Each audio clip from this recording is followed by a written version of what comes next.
Hello every one, അസ്സലാമു അലൈക്കും. Welcome back to my channel. അപ്പോൾ ഇന്ന് ഞങ്ങൾക്ക് 2 മീൻ കുട്ടന്മാരെ കിട്ടിയിട്ടുണ്ട്. അപ്പോൾ ഇത് ഞങ്ങളുടെ നാട്ടിൽ തന്നെ ഒരു ലേക്കിൽ നിന്ന് പിടിച്ച മീനാണ്. നല്ല ഫ്രഷ് ആയിട്ടുണ്ട്. ഇവിടെ ഞങ്ങളുടെ നാട്ടിൽ അയ്യനക്കര പറഞ്ഞിട്ട് നല്ല ഫേമസ് ആയിട്ടുള്ള കരയുണ്ട്. അപ്പോൾ അത് നല്ല ഫേമസും അതുമല്ലാതെ നല്ലൊരു ടൂറിസ്റ്റ് പ്ലേസും കൂടിയാണ്. നല്ലോണം ദൂരെ നിന്ന് ആൾക്കാരെല്ലാം ആ കര കാണാനായിട്ട് വരും. അപ്പോൾ ഇതിനെ ഞങ്ങൾക്കൊന്ന് കുളിപ്പിച്ചെടുക്കാം. അപ്പോൾ ഇതിനൊന്ന് വെട്ടി ക്ലീൻ ആക്കാം. എനിക്ക് ഈ വലിയ മീൻ അത്ര ക്ലീനിങ് ഒന്നും അറിയത്തില്ല. ഞാനൊന്ന് ജസ്റ്റ് ട്രൈ ചെയ്ത് നോക്കിയതാണ്. അപ്പം അതിൻ്റെ മസാലേൻ്റെ ഇടുന്ന വീഡിയോ ഞാനൊന്ന് വിട്ടുപോയി. അപ്പോൾ ഞാൻ അങ്ങനെ തന്നെ നിങ്ങൾക്ക് പറഞ്ഞു തരാം. അപ്പോൾ ഇതിൽ ഒരു 2 സ്പൂണ് ചില്ലി പൗഡർ, ഒരു 1/2 സ്പൂണ് മഞ്ഞൾപ്പൊടി, പിന്നെ ഇച്ചിരി vinegar, ginger garlic paste and ഉപ്പ് ഇത്ര ചേർത്തിട്ടുള്ളൂ. ഇതാ ഞങ്ങളുടെ മീൻ ഇവിടെ വെട്ടി ക്ലീൻ ആക്കിയിട്ട് റെഡി ആയിട്ട് കിട്ടിയിട്ടുണ്ട്. എന്നിട്ട് ഞങ്ങൾക്ക് ഇതിനെല്ലാം നല്ലോണം ഒന്ന് മേക്കപ്പ് ചെയ്തെടുക്കാം.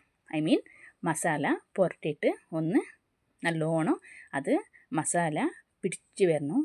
മസാല എല്ലാത്തിനും ഒന്ന് ഇട്ടിട്ട് ഒരു 1/2 hour ഒന്ന് മാറ്റി വെച്ചാൽ നല്ലോണം ഇതിലേക്ക് മസാല പിടിച്ചിട്ട് വരും. ഞാൻ പറഞ്ഞ ലേക്ക് അയ്യൻകര പറഞ്ഞിട്ടാണ്. ഞാൻ എൻ്റെ മുന്നത്തെ വീഡിയോയിൽ ഞാൻ നിങ്ങൾക്ക് ആ ലേക്ക് ഞാൻ കാട്ടിത്തരാം. നല്ല വലിയ ലേക്കാണ്.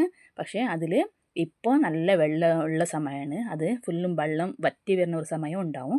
അപ്പോൾ ഇതാ അത് മീനിൻ്റെ കറി. ഇത് ഞാൻ ഇങ്ങനൊരു വീഡിയോയിൽ നിങ്ങൾക്ക് കാട്ടിത്തരാം. എന്നിട്ട് ഞങ്ങൾക്കൊരു പാൻ വെച്ചിട്ട് അതിലേക്ക് ഇച്ചിരി എണ്ണ ഒഴിച്ച് കൊടുക്കാം. അത് എണ്ണ ഒന്ന് ചൂടായി തന്നെ ഞങ്ങൾക്ക് മീൻ ഫ്രൈന് വെച്ച് കൊടുക്കാം. ഇത് കാണാൻ എത്ര ചൊറുക്കുണ്ടോ മൊഞ്ചുണ്ടോ അതേമാതിരി തന്നെ കഴിക്കാനും കൂടി നല്ല ടേസ്റ്റാണ്. നല്ല ടേസ്റ്റ് എന്ന് പറഞ്ഞാൽ ഒരിക്കൽ കഴിച്ച് പറഞ്ഞാൽ ഇങ്ങൊരിക്കൽ കഴിക്കാൻ തോന്നും, അത്ര നല്ല ടേസ്റ്റാണ്. അതുകൊണ്ട് ഇപ്പോൾ ഞങ്ങൾക്കിത് ഫ്രൈ ചെയ്യാൻ ഒന്ന് വെച്ച് കൊടുക്കാം. അതിൻ്റെ കളർ കാണുമ്പോൾ തന്നെ ഒന്ന് തിന്നാനും അതിൻ്റെ മണം കേൾക്കുമ്പോൾ തന്നെ ഒരു നല്ലൊരു സ്മെല്ലും എല്ലാമായിട്ട് നല്ല രസമാണ്. ഇതിനെ ഫ്രൈ ചെയ്തെടുത്താൽ നല്ല ടേസ്റ്റും അതിൻ്റെവും. അപ്പോൾ ഞങ്ങൾക്കിതൊന്ന് ഫ്രൈ ചെയ്തിട്ട് എടുക്കാം.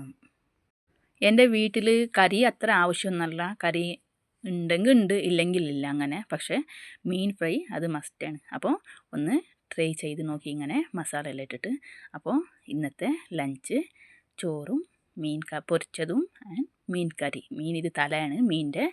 അപ്പോൾ എല്ലാവർക്കും എൻ്റെ വീഡിയോ ഇഷ്ടമായെങ്കിൽ ലൈക്ക് ചെയ്യുക, സബ്സ്ക്രൈബ് ചെയ്യുക, പിന്നെ ബെൽ ബട്ടൺ ഒന്ന് ഒത്തുക. അപ്പോൾ നിങ്ങളുടെ അഭിപ്രായങ്ങൾ എന്നോട് ഷെയർ ചെയ്യാം. അപ്പം എല്ലാവർക്കും ബൈ ഗൈസ്.